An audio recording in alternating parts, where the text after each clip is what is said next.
Kindy Rockstars.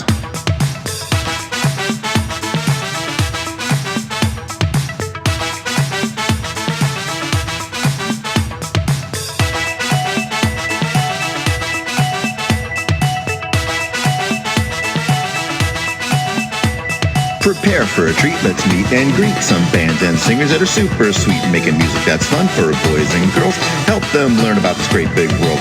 Fun for the family, yes it's true, your kids will love it and you will too.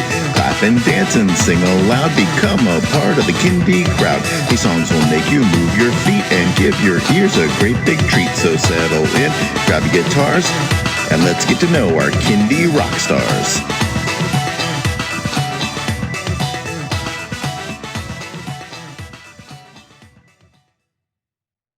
Hello everyone, and welcome to Kindy Rockstars. This is the show that gives you the stories behind the songs from some of the best bands and singers that are making fun, informative, educational, catchy, and occasionally silly songs for children and families. I'm your host, Patrick Adams, and each episode of Kindy Rockstars will feature an artist and a featured song. So let's get to this week's show.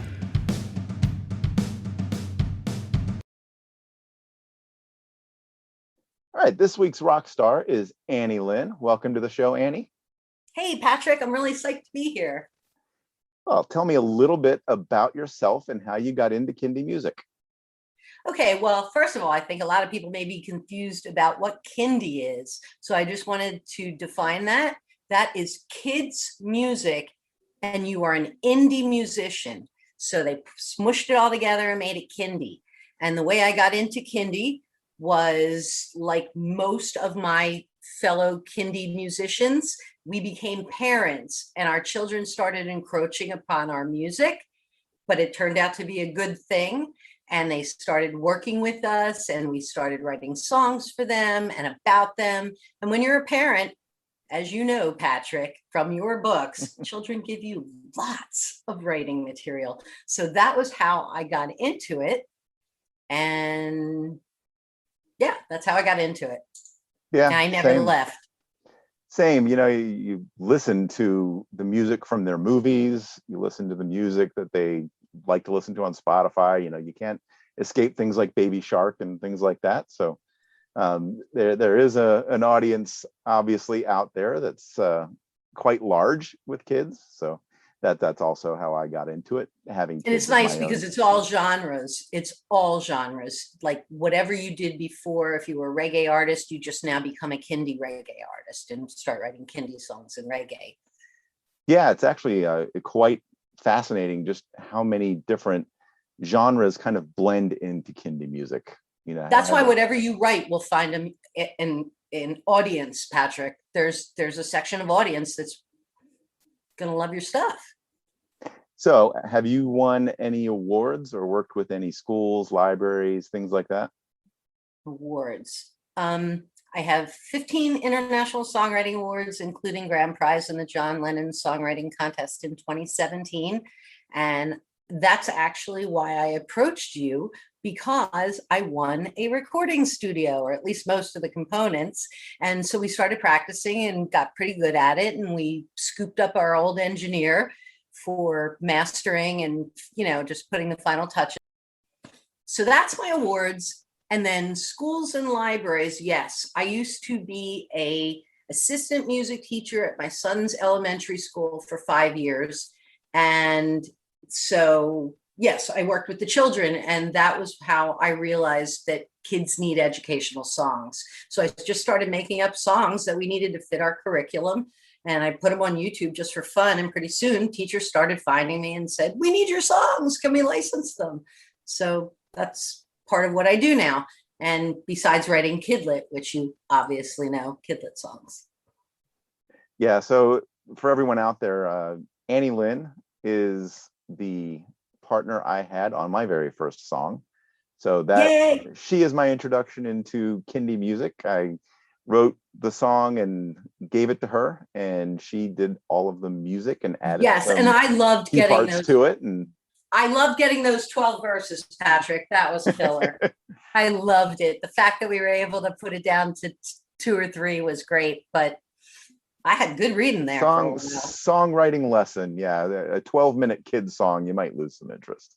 I don't know. Led Zeppelin got away with it. If you've got good lyrics and good song, I think people are still going to be shaking their heads up and down.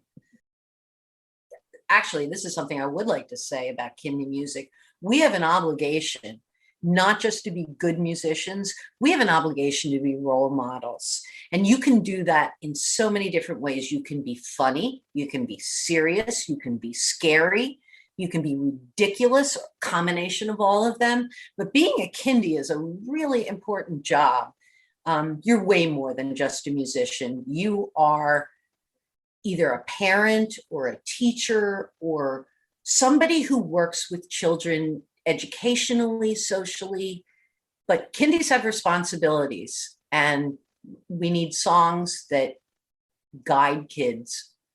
By the way, I'm a Philly girl, so hey to all the Pennsylvanians, and hey to everyone who's not a Pennsylvanian and lives in your great state.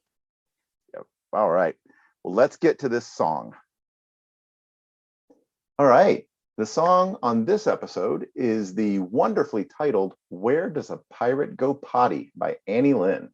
So Annie, that is a very important question. Sorry. please tell me about this one. Well, I did not come up with the title. A talented author named Dawn Prochovnic came up with it. I received a call from Grammy nominee Lori Henriquez, and she knew that I had just finished working on your song, and I was telling her how much fun I had. And she calls and says, "You're not going to believe it, but I got a call from a woman who lives in the same state as me, and she heard about me, and she's interested in having me write a song for her book."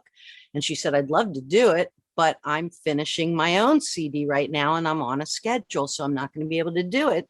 But she said, I told her I thought I knew someone who would. So she called to see if I was interested, and I said yes. So Dawn called me up, and not only did I gain another author friend, but she has mentored me as far as writing and writing style. And I owe her a lot. She really has helped me.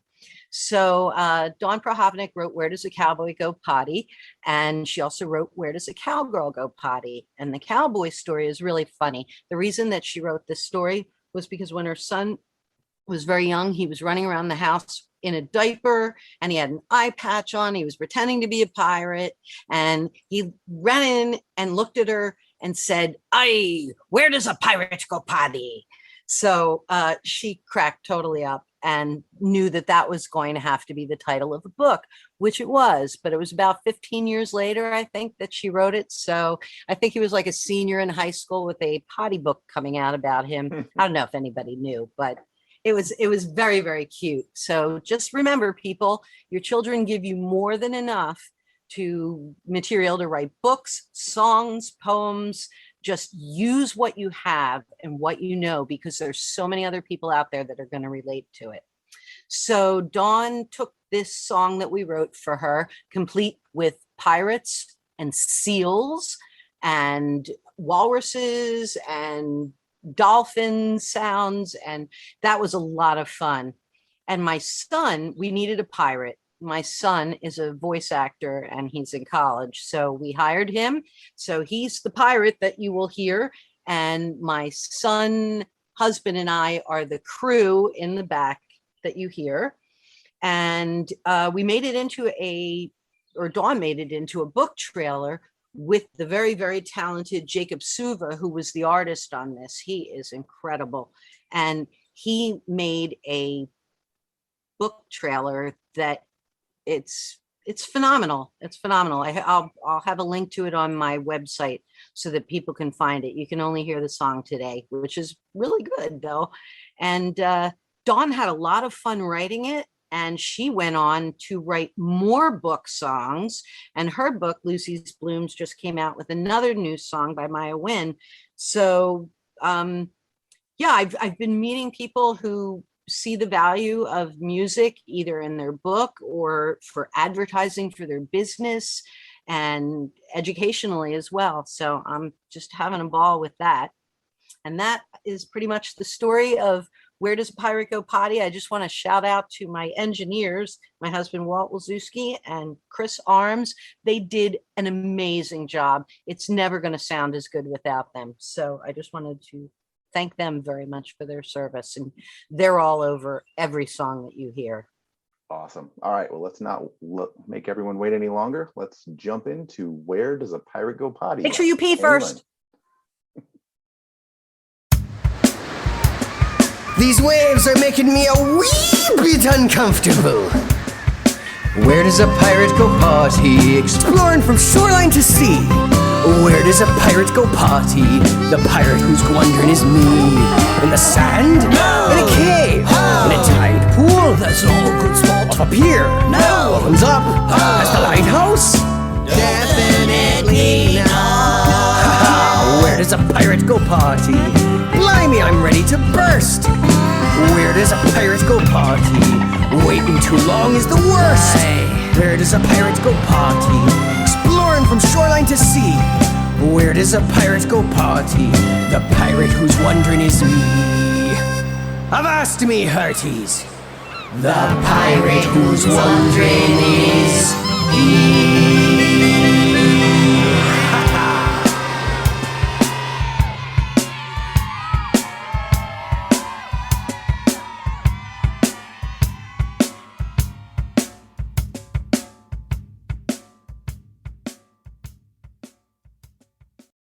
All right. Well, that was Where Does a Pirate Go Potty? That was a great song, Annie. To find out more information about the book that inspired it and information about the author and illustrator and relevant links, please go to the podcast description. But Annie, let everybody know where they can find you. They can find me at www.annielynn.net. ANNIELYNN.net. Excellent. All right. Thank you so much, Annie, for being on the show. Thank you, Patrick, for your kind words and your encouragement and for lifting up not just the kindies, but the children's book writers and illustrators. And thank you so, so much. I really enjoyed this. You got it. Talk to you soon. See ya.